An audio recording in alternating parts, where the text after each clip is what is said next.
everyone, it's Chanel Summers here. Hello everybody, Jackie Graves, nice to meet you. Hey everyone, Megan Secord here, and we are The Collective.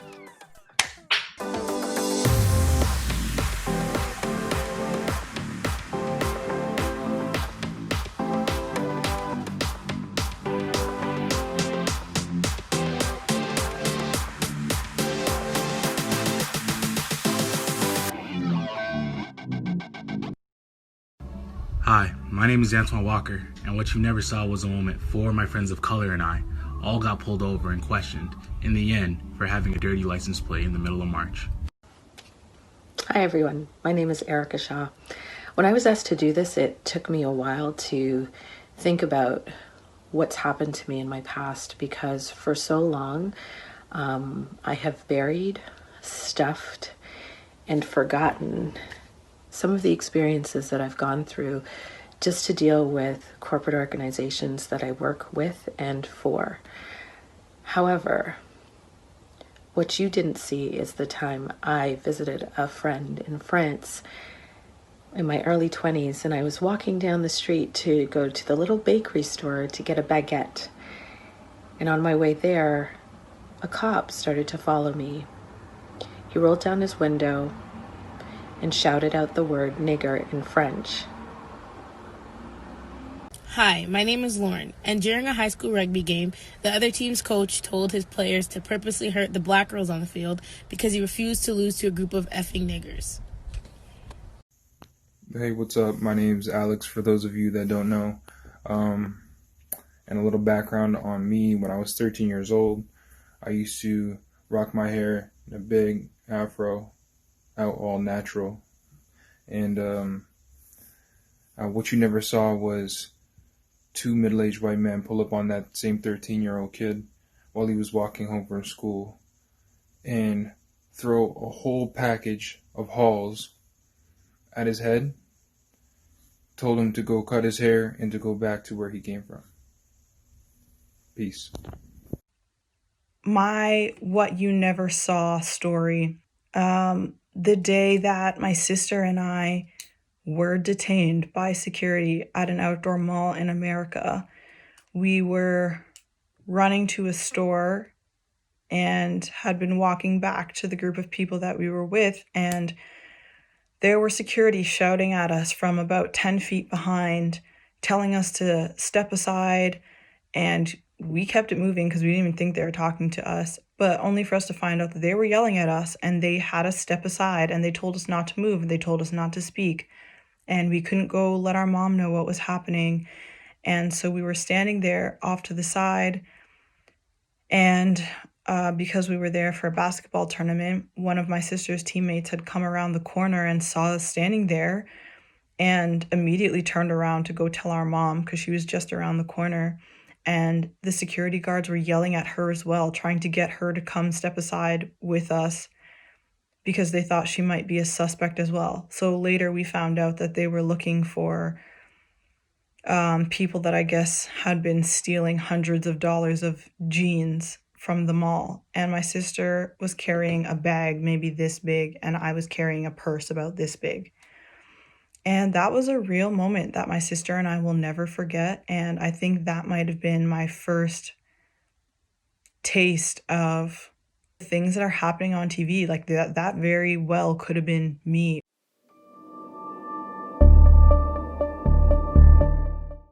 Welcome to the show. So this is Cienna Walker, and she is a model and artist, and she also works in the marketing industry. And she recently started a kind of trend on Instagram talking about what people don't see in the regards to racism in the Durham region or in the GTA. It was all kind of started because of a video that I watched one night, obviously related to everything that's going on. And one of the key points that kind of stood out to me was the idea that these things are happening in the world and they're very shocking, but at the same time, these aren't new. These aren't new things that are happening. They're almost like a little bit more widely accepted or recognized now, mostly because of the fact that it was caught on video. which is sad because, like I said, these things have been happening for a long time, and for a long time, people didn't even believe that these things happened the way that people said they happened, or there's a lot of people that just, even to this day or before everything went down, believed that these things didn't happen at all. So that's kind of where the idea came from. I woke up the next morning and I was thinking about some of the things that I've experienced in my own life that I haven't shared, and things that I've experienced that people have never seen before and people will never see because it's not on video. And I've had a lot of friends share stories with me as well. Same thing, that will never be seen, that have never been caught on video and go unnoticed or undiscussed. And so I just thought the idea of sharing these stories might bring about a certain local reality for a lot of people, especially those that are quick to dismiss this as a problem in the States and not something that happens here in Canada. At first, the first thing I did was kind of send out like a templated message to a handful of people that kind of came top of mind, just sort of giving them an overview of my thought process and the things that I had thought about, and how, and not just in a way of share your story so everybody can hear it, but share your story. One, why is it important for everyone to hear it? And two, how do we think this can help in this situation? So I kind of outlined those things in the message. I sent it out to a few people, and it took a while actually for people to get back to me, which is why I was sort of shocked at the overall response. But then one person sent me a story, and then two people sent me a story. But that just really goes to show how society works. And sometimes it really just takes only one person to speak up and one person to have the courage to share their story, to allow other people to voice kind of what they've been through. And not only that, but for some people, it even took hearing a story similar to theirs, or a story that they could relate to. And I think the number one reaction was probably like letting me know that they were in tears, or letting me know that they were shocked. And then almost everybody followed up to say, but these are things that need to be shared, or these are things that I needed to hear. Or I had one person like outright tell me, I'm that person that was guilty of thinking it wasn't that bad here, or it didn't really happen here. And obviously this is only a handful of stories in the population, but it really opened my eyes to understand that this is an issue. The very same way that I say that we're quick to kind of like put things in buckets, or we're quick to kind of categorize things so that we can understand, or categorize them so that we can kind of find where we fall on the spectrum.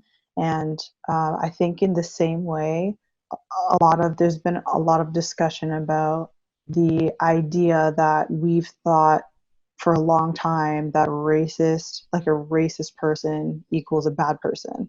And a racist person has this certain like stereotypical look or stereotypical sound, or they're from a certain place. And if I don't fall into those categories, then I can't possibly be a racist.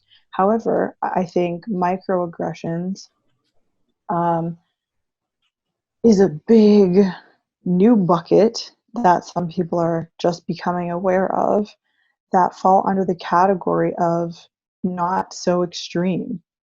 They're microaggressions because they're small, and they're the little things that are said over time, and the little things that are not so big enough to seem justified in a large reaction from the Black community, which is often why it ends up being confronted in one of two ways. One, either not being confronted at all, we don't say anything at all, or two, we address it in whatever way, and oftentimes we're told that we're blowing things out of proportion, or you took what I said the wrong way, and that's where the whole like gaslighting conversation arises. So the microaggressions are definitely those little things that are said. And another excuse, I guess you could say, that I hear often, is that like I had good intentions, or I didn't mean to. And this goes back to the racist thing. There's not many people that would put up their hand right now and say, like, I'm a racist and I hate people of this community. Those aren't necessarily the everyday people that we're addressing.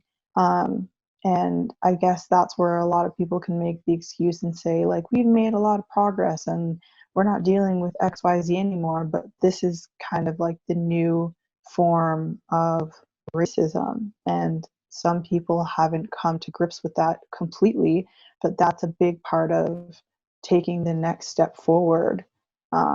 In this generation is acknowledging and understanding what things like microaggressions are, what they sound like, what they look like, and how to avoid them.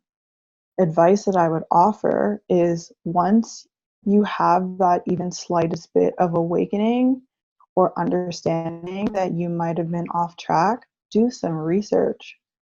Like my sister likes to say, her favorite line in the last couple of weeks is, Google is free. Google is free. And any time that we come across things in regular life that we don't understand, we look it up, right? But we don't tend to go and research things that don't affect our lives. And I think that's the thing that is going to be the biggest step forward, is understanding that just because these aren't personal experiences to you, or just because these aren't things that you haven't encountered in your own life, it doesn't mean that it shouldn't affect you, or it doesn't mean that your ignorance isn't contributing to the problem. So I think there's definitely something to be said for taking it upon yourself to do the research, and learn about these things and ask questions and hear different experiences. And then obviously the biggest step from there would be to correct your behavior. Seeing those people that are getting it for the first time and having those productive conversations, or conversations at all for the first time, with people who were oblivious or didn't care to have a conversation, like, those are um, encouraging. Or seeing cities put things in place, or um, even on a higher level, like politics, like people having conversations that were never had before, like, that's empowering. So it's just this weird balancing act of tough moments and tough conversations and feeling a little bit unheard still, or frustrated, and then moments of some sort of victory or light at the end of the tunnel.